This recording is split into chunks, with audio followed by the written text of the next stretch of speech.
What we believe is that in a time where everything is abundance, what is left is for you to emotionally connect with a specific audience and then truly understand their problems and then use AI to build solutions on top of that and then maintain this omnidirectional relationships. How do you grow a business is that you find a problem that is meaningful enough and where you have authenticity to be the one who solve it for people. I got obsessed with this idea that you could democratize that capability, that you could no longer just help 10 people, you could help hundreds of thousands, if not millions. I think the world would be better served if we can build 1 million companies that did $1 million and made 1 million millionaires out of it. That'll also become a $1 trillion business. So there's like a good business opportunity at it. But I do think that we would be in a better world if we could democratize the access to the capability and the ability for people to then build a business. The half-life cycle of a product going to be shorter and shorter. Companies with high durability is going to have an easier time to grow over time. Oh man, here we go. Henrik Werdelin. I have no idea how to introduce you to my audience other than to say I guarantee my audience knows who you are. And if you don't know, now you know. This is the man, Henrik Werdelin.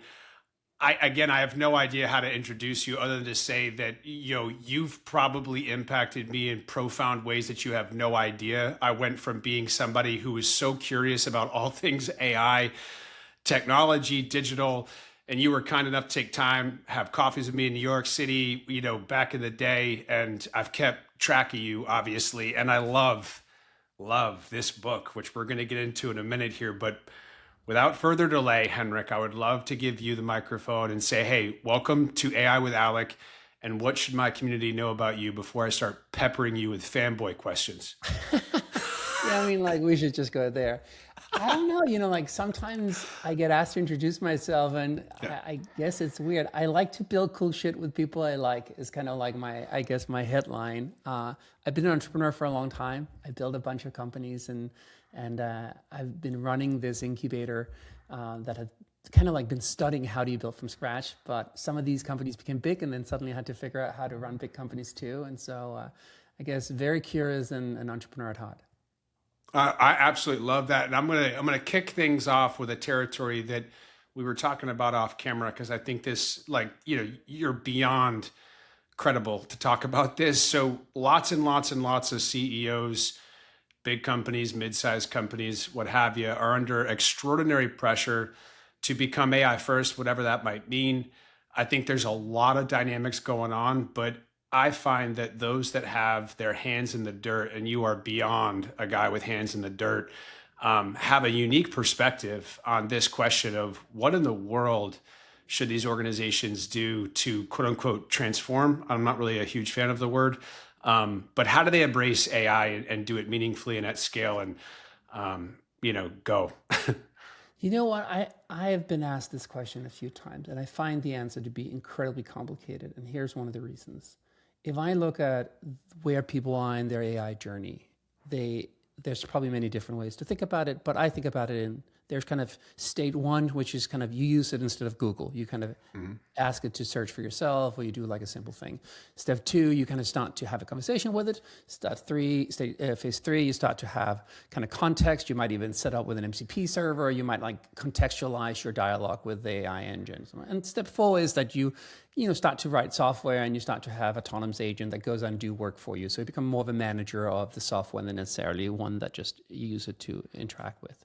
Now, people who are more in the phase 3, 4 talk about the future. And I feel people who are in phase 1 and 2 going I don't know, man. I don't know what you're talking about. It sounds great, but what? A little bit to the kind of telling people about having children when they don't have children. They can compute it, but they don't really kind of understand it. And so I think for many CEOs, they're still just kind of dabbling with it.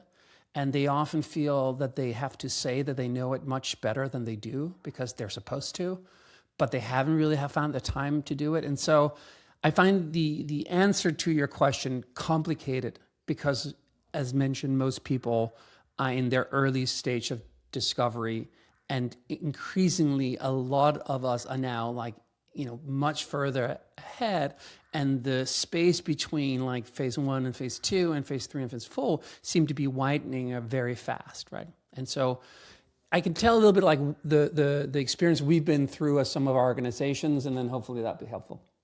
Please do. Go for it. Absolutely. So I see companies try first to upgrade the capabilities of their staff. They allow people to get access to OpenAI. They send them on courses. And then when they get a little bit more advanced, they start to say, what kind of workflows can we make agentic?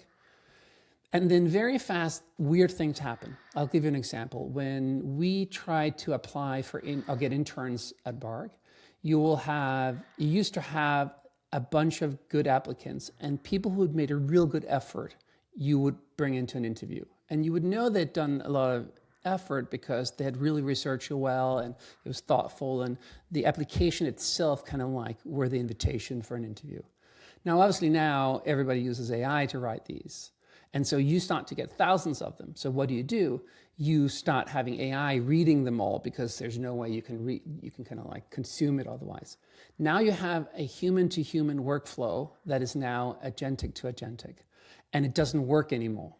And so the third phase, which I think a lot of people are then coming to, is yes, they can get efficiency, but very fast, some of these efficiency either evaporate because there is agentic kind of responses on the other side, or because something else is broken. I'll give you another example that you release a lot of free time. Let's say that you get a designer, and a designer can now write marketing copy because they can use AI to do that. Now, that doesn't mean that you can necessarily fire a designer. Neither can you fire a marketing person because there's also people on the marketing team and they're doing other stuff. And so your organizational design makes it so that some of this freed up energy doesn't have anywhere to go. And so the third step, which is very complicated, which is to kind of get away from the thought that you have to make an AI strategy, and you have to kind of dig a little bit deeper, which is, what is my company's strategy in an age of AI? And that is a slightly more complicated answer. And so you have, I think, the first two phases, which feels good and makes you feel like you're moving forward. And then I think a lot of people are meeting these, getting into these brick walls, and then they go like, hey, wait a minute, I have to rethink it. And that is where, in many ways, you have to refound your company. You have to decide, do I think I need to be an AI native company or not? If not, that's fine. But if you do, then you have to think about, what is my organizational design? What is the team? What's my business model? How is this going to impact my product? What's my core narrative? How do I define myself, not towards what I do, but who I serve, and all these things that are much deeper than just adding some technology to the mix. I love all of that. There was something you said, which I wrote down there, about this idea that, and I'll oversimplify, my apologies, but if and when you introduce, let's say, agentic workflows to take care of something that machines are way better at, and they can do it without ever, needing sleep and automation, all these, words. But the bottom line is, it enables energy to be opened up and moved into a different territory, human energy, right? Or human plus augmented. Do you think that companies should maybe think about that like a second or third order implication ahead of figuring out, or simultaneously while they're figuring out, a bottoms up, usage of AI? Like, I always find it's almost surprising that folks don't have answers to the question of like, hey, if your people had 30% of their time back, what would they do? Right? It's like, it doesn't seem like that comes up as much, or maybe it's just like, what are your thoughts on that? I think you're spot on. I think that is one of the things that is so mind-boggling, is that we're moving from a mindset of scarcity to a mindset of abundance, and that is almost impossible for most of us. I think even on a personal level, if I said to you, hey, Alec, you're going to have 80% more time in 6 months, I don't think that most of us have then thought through, am I going to go to the gym? I'm going to hang with my family? Am I going to read more? Am I going to do more work? Do I want that extra, like what am I going to deploy that extra resource to? And I think that requires, interestingly, much more deep philosophical questions with ourselves that I'm not sure that we've ever had to, because the reality is that most people are just trying to make a living, and like they're just trying to keep up. But I do think that people who are now living on the edges of this AI is getting to this, and then new things materialize, which is kind of mind-boggling too.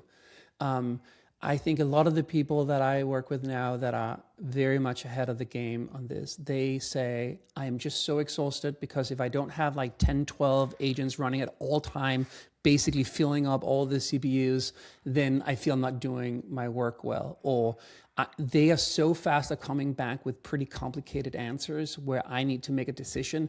And so I'm so tired that I need to invent this new form of intermittent work, in interval working instead of like interval training, because I just can't sit for 8 hours and flying like I'm flying an F-16 fighter plane, right? Like there's just too much input. And so there's all these new kind of like problems in kind of coming, I think, for people who are on the far edge. So I think your question is right. If you don't know what you would spend 50% more time on, then you probably, you'll be able to get there with AI, but then you'll get a new problem. And then how are you going to deploy all these new resources that you just got? No doubt. And this is kind of where it goes right into why, I'm so grateful that you're here on AI with Alec, because you'll be able to answer this question in, I don't even know how many different directions and ways, but you're a guy that is involved in a lot of things, and you've got business interests that are, in terms of the number of employees, on the bigger side of the equation. You're an investor, you're active, early stage ideas, all sorts of different things. So, what are you seeing on the ground with, let's just say, AI native, those folks that are on the edge, like you just described, the people that are one click behind them, and then people that are way behind them and perhaps connected or indirectly connected within the same organization or close to it? And what is it that needs to change to help more people get closer to the edge, but meet them where they are while they're doing it, so it's not so terrifying? I don't have a good answer to that. I think it's terrifying for most people. I think it's even terrifying for the people who know a lot about this stuff, because it's moved so fast. And so I think every time that something changes a lot, it is terrifying for most people.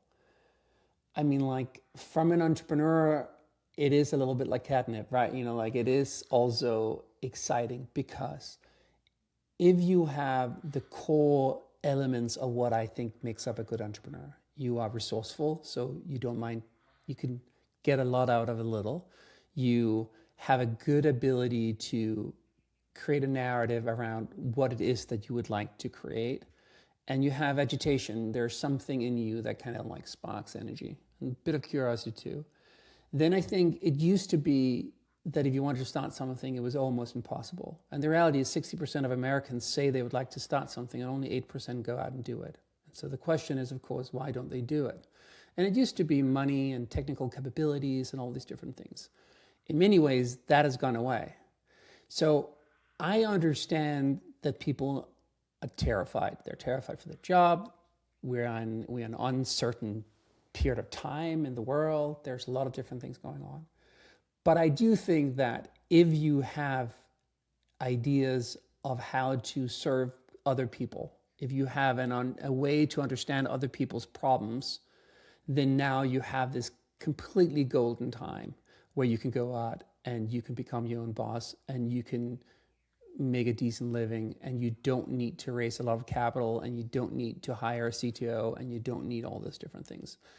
And I think that is a quite remarkable and fascinating period of time. Like, it's very wild, Wild West type of time. So I would understand why I think, we shouldn't dismiss that people are worried. But what we should also do is to sometimes remind people that there is this white sheet of paper, and you have all these crayons. And if you have anything on your heart, like, now is like a really good time to kind of start out and trying to do some drawing.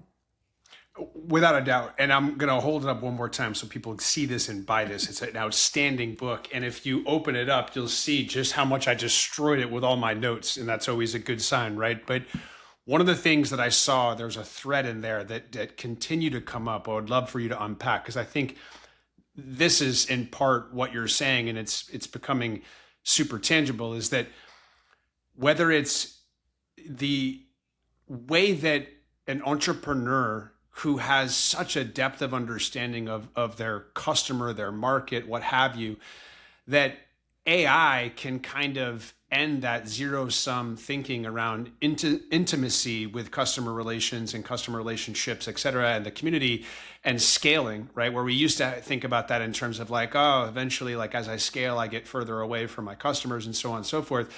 And that's kind of not the way it is now, right? And hyper personalization and scale that also maintains this wonderful relationship one-to-one. I wonder if you could speak a little bit to that about how entrepreneurs or intrapreneurs today who deeply understand a market and customers have these wonderful tools available to them today that do not require them to think about abstracting themselves away from their customers as their business grows, but more so the opposite almost. Yeah, in the book we talk about what we refer to as relationship capital. And we talk about that as being the new moat that is going to be left when everybody else can do everything.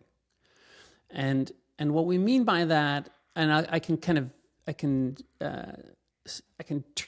talk about it in like 3 different segments, but really what we're saying is that it used to be that you would have other types of capital. You would have you would have intellectual properties or capital, which was like what Disney had in drawings, or you would have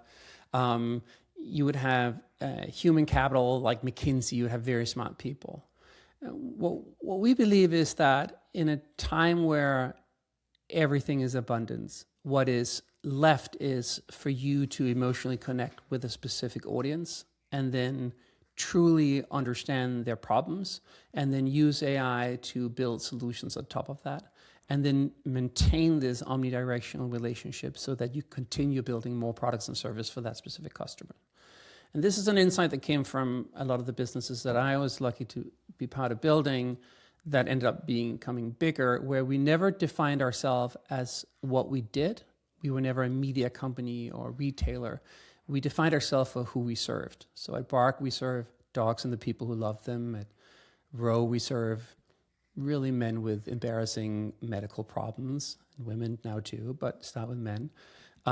With Managed by Q, it was office managers. And then we created many products and services for that specific customer group. And so the unlock for me was, it's not about the idea, it's not about the function, it's about the customer in what we think of as customer founder fit. And it's the problem that we normally highlight with the phrase, "It sucks that." And then we use that to really build a meaningful service for people. And I think in the age of AI, that is really going to be the only moat that's left, is your authenticity and your authority with that specific customer group, and how well you are of serving their problems as fast as possible. I love that you brought up, I have that as one of my 6 quotes from this territory of the book, the "it sucks that" insert blank framework. The reason that one really resonates with me is I think it might make sense if you could humor us, right? Because we've got very technical people that watch this, but also, very senior, very sharp, but non-technical people. But in an era pre, Chat GPT, to oversimplify it, there were so many constraints associated with how you would stack rank the "it sucks that" framework, right? Because you could only build so much software or whatever.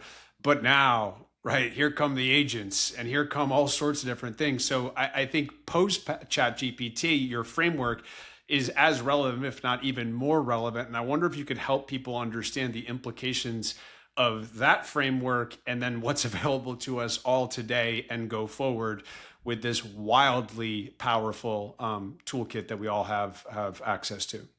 Yeah, I think for a lot of people as entrepreneurs, but also for people who sit in a business, one of the questions that is asked for them is, how do we grow? And the way that I think about how do you grow a business is that you find a problem that is meaningful enough and where you have authenticity to be the one who solve it for people. And so you need to find figure out what that is. And I've always like just enjoyed that phrase because it sucks that obviously it's a little bit crass, but like it just it does have a little bit of like, it's not a little bit annoying, right? Like it's just like, No, it sucks. and it really sucks. And I find that people are very easy to get to talk about that. I mean, like if you sit next to somebody in a plane and ask them about the best business idea, they'll climb up right away. But if you ask them about what the biggest business problem is, they'll chip away like for the whole flight, right? And so I think as an entrepreneur, as an originator, that is basically what you need. The second you have a very well-defined problem, then ideas are just thesis statements to how to solve it. And with AI, to your point, we can now make those thesis statements come to life much faster. And if that resonates with the customer, they'll give you some money for it. And so, yeah, I have, I normally have it here on my desk, but just cleaned up. We have like these Post-it notes where it says it sucks that everywhere. So that I basically go around and have like it sucks that statements everywhere in the house. That's awesome. And I love it too, because I can't remember the first time I heard it or who said it. I'm sure many have, but it is really important. If you're obsessed with a problem versus a solution, I think that might be a good place to be. 100%, 100%. And going back to the relationship capital, you know, the way that we think about it now is in kind of 3 dimension, just to put a little bit more meat on it. It's depth, which is really a way for you to think about how much does a customer feel seen by me or the company. And so in the nature of AI, of course, we all kind of look at the customer service team and then go like, oh, you know, AI can do that. But the question then becomes, do you want you to have AI between you and your customer, and in what way? And I would argue that what you probably want is not less conversations with your customers. You want to come up with more ways to have a conversation with them. Now, that might have to be enabled by AI, and you might need to use AI to figure out the deeper meaning in all these conversations, stuff like that. But you definitely want depth. The second layer we have is density, and that is how much does a customer feel that you're part of the community you're serving.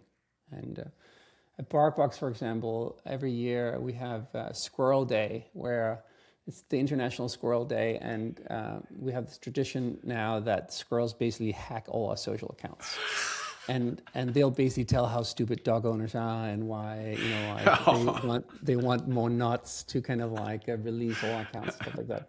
And I always get a text message from like random investors that go like, oh, your accounts have been hacked. And I'm like but obviously everybody who's a dog lover is completely in on it, and they know exactly what's going on, right? And so I think the more, and other brands like Lululemon and Peloton and other companies have managed to really become representative of the customers that they serve. And I think that's going to be increasingly important, because that leads to the third elements of relationship capital, which is durability.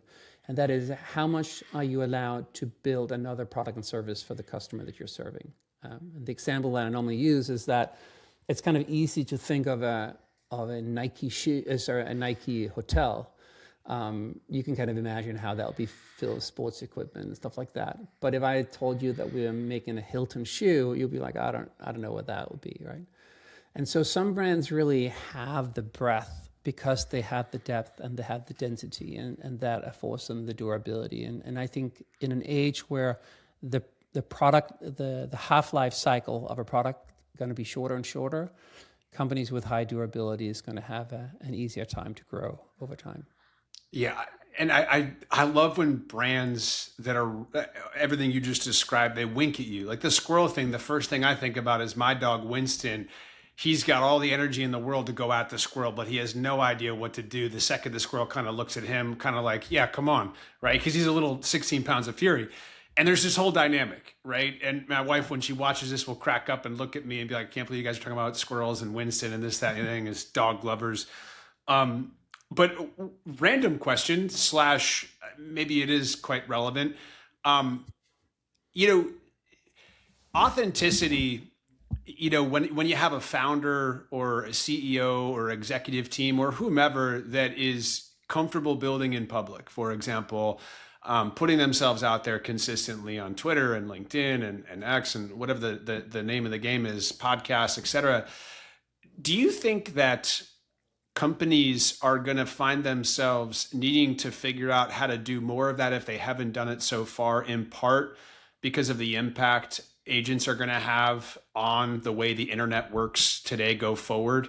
Or do you think marketing can still perform a function that doesn't necessarily require folks to be putting themselves out in front? I know it's a little bit of an abstract, annoying question, but I think it's I have a few different observations on it. I think somebody put me on this kind of line of thinking, which I think is interesting. And that is, if you look at the way that presidential campaigns have worked in the US, they've often been forerunners of how marketing then followed. And so JFK really figured out how to use TV, and then TV ads became a whole thing. And then Obama came up with social, and then Trump 1 came up with data, really using data really well. And I think Trump 2 was really first in going long form podcasts, sit for 3 or 4 hours, being very kind of upfront with who they are.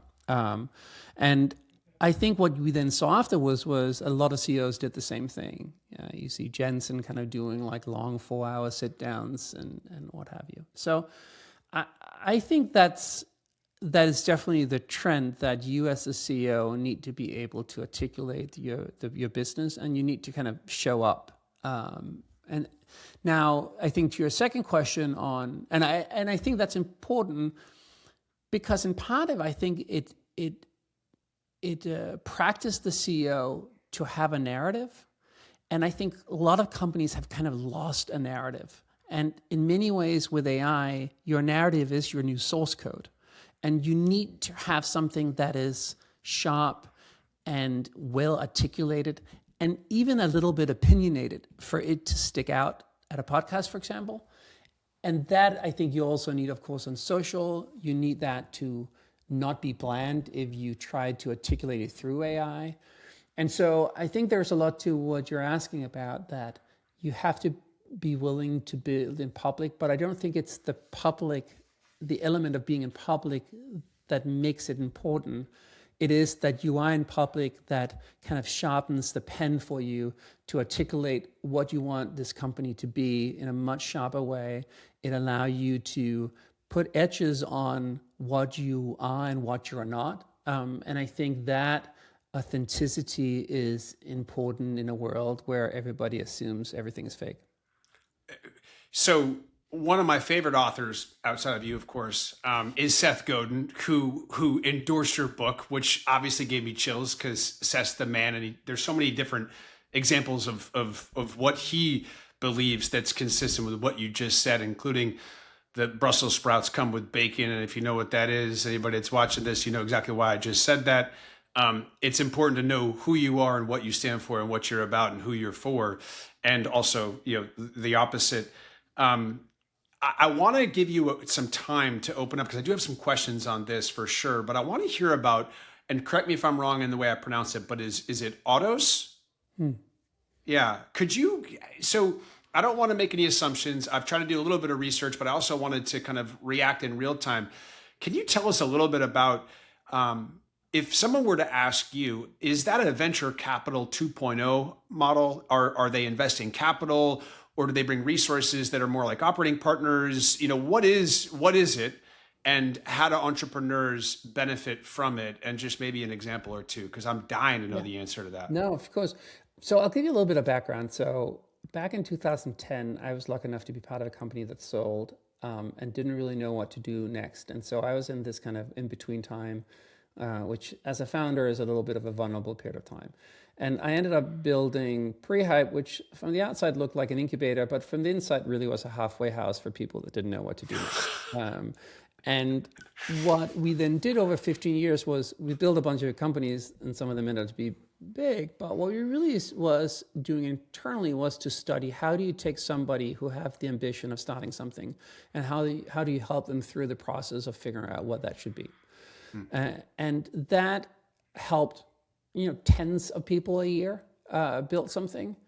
Now, 2021, I got access to OpenAI, 2020, and I got obsessed with this idea that you could democratize that capability, that you could no longer just help 10 people, you could help hundreds of thousands, if not millions.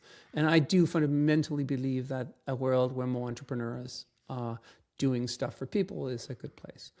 And so we set up to build Ardos. And so Ardos is a place where somebody who has the ambition to build something can go in and it can talk to our agents that are taught on what we know. And then it can help them come up with an idea, and then it can build a website, and it can build the first AI apps, and it can make your first ads, and it can deploy the first ads, and it can talk to your customers, and it can help you find press people to talk to, and all those different things that normally took us 3 to 6 months to do. Now you can do that within the first 15 minutes, maybe an hour. And so so at first it's just a place to help you get going. The second thing we then daunting on us was that a lot of these businesses, because of all the things we talked about, might not become big unicorn companies. These might be $1 million turnover businesses for people. And so we call them donkey corns. They grind like a mule, but they party like a unicorn. And so a donkey corn is $1 million turnover business with 2 people or less. And so the second question then becomes, how do you finance them? They're probably never going to get sold. They're probably going to spit up hundreds of thousands of free cash flow a year, but that's it. Some of them might have a period of time where they work and then they'll burn out, whatever. And so we invented a new financing model, which was basically that we will help finance these entities for ads and all these other things that you need, API keys and token cost. And then in return, we're going to take a royalty, so a 15% royalty. But then everything, we'll help you do everything. And so in many ways, we see it as what Roblox did for casual gaming, or what YouTube did for media properties, or what Airbnb did for people who wanted to build some hospitality entrepreneurship but didn't have money for in a hotel. And so I see this as being a new asset class of mom and pop stores, but built on AI. And I think it's incredibly important that we try to build it, because while everybody is obsessed about building a one-person unicorn, I think the world would be better served if we can build 1 million companies that did $1 million and made 1 million millionaires out of it. That also become a $1 trillion business. So there's like a good business opportunity at it. But I do think that we would be in a better world if we could democratize the access to the capability and the ability for people to then build a business. So Ardos is a weird hodgepodge of a place where you can go and build stuff, but also where you can get financing, and also a little bit of like a social experiment to hopefully make a better world. That's outstanding. I want to double click a little bit here. So first question, how does someone qualify for the financing, if you will, the residual stuff? So you go on a platform and then we track different things that are going on, how well you're serving your customers, what's the sentiment analysis on how what people feel about the product, obviously what the CAC, what the potential LTV is, those kind of things. And so we have systems in place that basically flag things that are doing well. And so, I mean, but it's not like necessarily ideas that are like brilliant. Like we have a guy called Matt who used to be I think he used to be a medical salesperson, and then he took up golf. And so he has a business called swingdaddy.ai, and you basically take a video of your golf swing, and then AI helps recommend like how to improve it based on his learning. Or we have Sarah who lost her dad, and she felt that grief counseling was not done very well. And there was a lot of other businesses around loss that wasn't handled very well, and so she built a whole business on the back of that. And so a lot of these ideas, when you hear about them, you're like, oh, that makes sense. Yeah, we're just getting going, and hopefully, we'll be able to mint a lot of internet millionaires. Guaranteed. And I'm not a golfer, but all the golfers need to go check out Matt. and the swingdaddy.ai. They should do that for tennis, and I'll subscribe I 100%. think it might be swing caddy, not swing caddy. That sounds like a completely different side. I was going to say, you might be dropping some traffic to some different territories. Swingcaddy.ai. Let's just keep this PG. Yeah, PG-13 is fine. That's hysterical. Now, I got to go one technical question deep on this because I'm curious.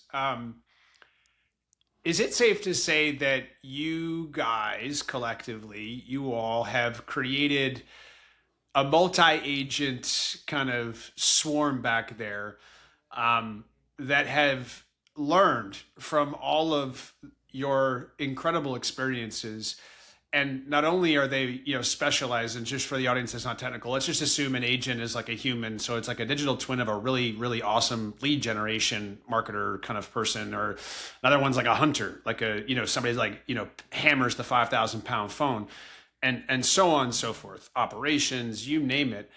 Is it safe to say that you all have kind of stood up a framework that enables those multi-agents to specialize, to learn, to get better, and become more useful to swingcaddy.ai and Sarah and other people? Or is that not necessarily the kind of the architecture? No, that's exactly right. Like we basically looked at back at I had this company called Prehype, which was this incubator that minted all these companies that we talked about. And what we used to do there was we would write these things we called methods, which were basically almost like scientific protocols or recipes for how to do something specific. Like what's your best approach to engage with influencers, or what's your best approach for buying ads on Meta. And then, so a lot of the back end is basically these methods that we've now codified and then create. Now, what we're obviously doing is that every time something is happening on platform that is working, we're then putting that back into the platform, right? So if you're doing grief counseling and something is working for you, and it might work for somebody who does golf swing analysis, then we'll make sure that that kind of spin over. And so you get like the best of the community. I think the other thing that we noticed, which is interesting in the world, is we very much believe that you need a human in the loop of these things. Back to the point about relationship capital. We've done some experiments where we just had agents run wild, and we believe that you need somebody to prevent it from being just AI slob. And so we're big on that you need a human in the loop for these things to be successful. Without a doubt. And I appreciate that, because one of the things I think a lot of folks are trying to wrap their heads around is you hear agent this, agent that, agent this, agent that. And I think what you just described makes it super tangible, and what you're building is super beneficial. So I think a lot of folks are going to be watching this and want to get involved. Now, one thing we talked about before we got on air as well is this notion of the transition, the halfway house mentioned with Prehype, that description, Henrik, that's too much, man. It's just, you got away with words. But can you talk to me a little about, your exploration of that space? Because it seems, you use the word vulnerable. That's definitely it's a great way to think about it. It's also just, you got these wildly talented people that have, all sorts of wonderful things they've done, and they want to do more, but how do they harness it? How do they channel it? And what is that process? And what are you up to in that territory, or how are you thinking about it, Yeah, I mean, like, this is something that I've indirectly spent a lot of time kind of thinking about, which is you decide that you're done with something. Either, most of the time, this was specifically for entrepreneurs. And what's unique with entrepreneurs is that when they were done doing one project, they often never wanted to do that type of stuff again. Where a lawyer tend to have their next job being a lawyer somewhere else, right? And so the narrative is a little bit more kind of like linear. For entrepreneurs, they go through this period of time where they had this thing that defined them very much, their last startups. And suddenly they don't have anything to put on LinkedIn. Everybody asks them, what are you doing next? And nobody really has a good answer. And it's daunting, because you are very much what you do as an entrepreneur. And there's not really a place where you can go, and there's not really like a process that you can say that you're going through. Like, it's not like being pregnant, which you go like, oh, I'm in my third trimester and it sucks, but I know it's going to be beautiful. This in between time for an entrepreneur is just, you don't know how long it'll take, and it just basically sucks. So I spent a lot of time trying to figure out how do you use tools to figure out what you should do next, and what are some of the exercises you can do just individually to kind of go through that kind of like anti-structural phase, like that transition phase. And probably I've until recently haven't really been to a coach, and so there's probably people who understand like these transitions phases much better than I do. What I found was a few things that might be useful. One is this idea of trying to figure out who you want to serve was an easier kind of like first kind of thing then. And I think a lot of entrepreneurs, they serve themselves, and that is very useful because then you have a very good, at least you don't have to do like a big focus group. The second thing I found was that you should do these things, you should map these things I call micro moments, which is a lot of us, we ask these abstract questions about our future career as entrepreneurs. Like, do you want to go back to a corporate, or do you want to be an entrepreneur, or do you want to be an investor? And I think these abstract questions often lead to abstract answers. And so if you look and make a list of what are the things that I've done in the last 12 months where I was truly in flow, where I was happy, it'll end up being weird things like walking across the Brooklyn Bridge every day on the way to work, or being in these specific meetings. And then once you have those, it actually becomes easier once you have to make a decision to decide, not an abstract, but just very concrete against these micro moments. And I realize this is like a little bit of a, like some people, they just need a job. And so like they're just looking somewhere to make money, and I don't want to dismiss that. But I think for a cohort of entrepreneurs, like some of these other questions, it becomes the most important one. And so, so I think there's a lot of stuff to unpack in this kind of in-between time, and it's stuff that I'm spending a bunch of time on myself, because I do meet more and more people who come and say, hey, I'd like to start something. I just don't even know where to start. And then I'd like to provide more tools to help them through that process.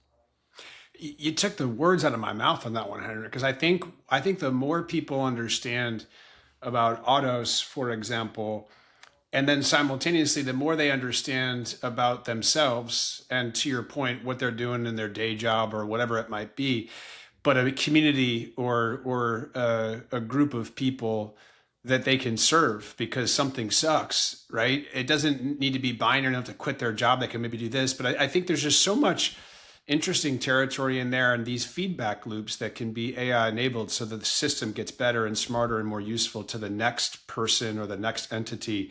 I think it's fascinating. And I think what you're doing is, as always, unbelievable. And I want to be cognizant of time. So without, anything else, if there's anything you want to kind of jump into, please feel free to let us know, including where to find you, anything else you want to share with the audience that we didn't get a chance to touch on. But again, I just thank you so much for the time. I know this is going to be very well received by my community for sure. I think we touched a lot of things. I mean, like, I'm available on all platforms. I hover a lot on LinkedIn, and I write a Substack, and I have a podcast with a professor at Stanford called Jeremy Otley, and that podcast is called Beyond the Prompt, about AI. But yeah, I think people should go into ardos.com and try to make a little business, and hopefully it'll be successful enough, and I'll come running with a check. I guarantee it will. Thank you, Henrik, so much. And on behalf of all the people you've impacted, myself as an individual, I want to thank you for doing what you're doing. And I hope that down the road we'll get you on here again sometime. Appreciate it. Thank you so much. Thanks, man.